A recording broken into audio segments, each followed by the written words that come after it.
Daily Dish.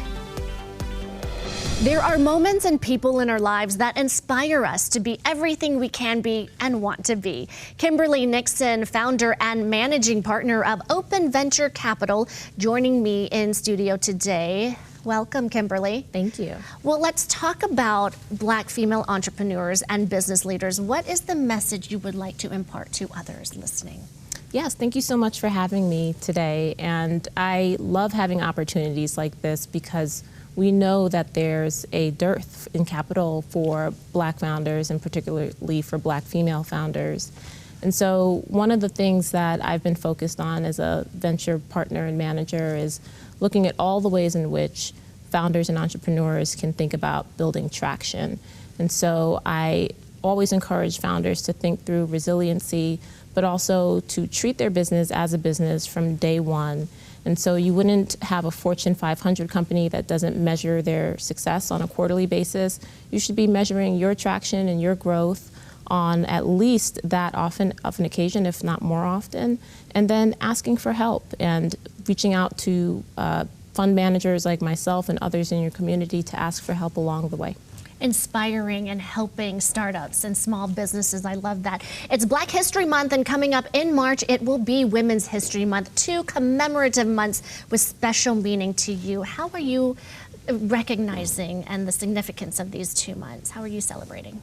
Yeah, you know, the wonderful thing about me is that I celebrate all year long. There are always reasons to celebrate. There are always leaders in the space, both as Black leaders and women leaders that we look to celebrate, that we look to partner with during these months. We want to highlight those leaders. We want to talk about the people that inspire us.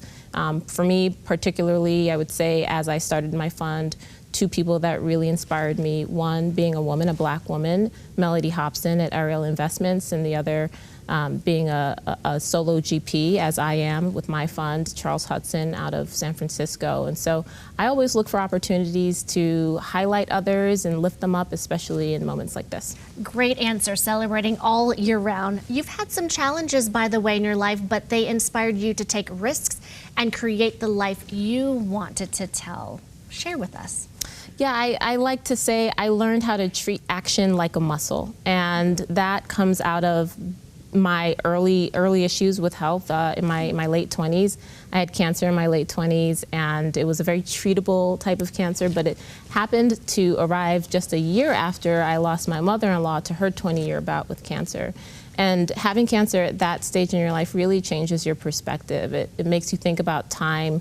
It makes you live urgently. And so a lot of the time, we all have these great ideas, these ideas we want to get off the ground, these risks we want to take, and we'll think about them forever, for years.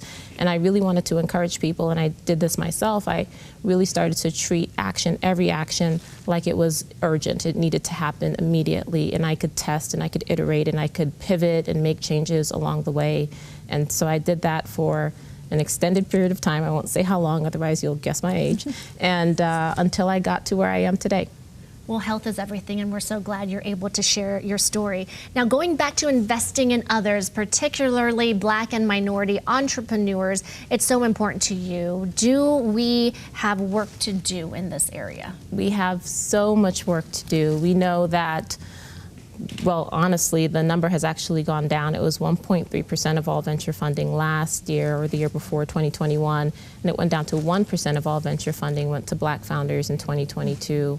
We know that most venture funds don't have Black investors, so that means that when bias exists and there's not a real effort being put forth to make sure that there are funding opportunities for all founders, we're going to have a gap that we need to fill.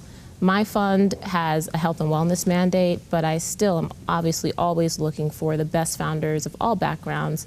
I also work with Techstars in LA, and we are also always looking for founders of all diverse backgrounds to make sure that we bring together a class and a cohort that represents the best of all the best founders across emerging opportunities today. Kimberley, where can people find more so we can find them?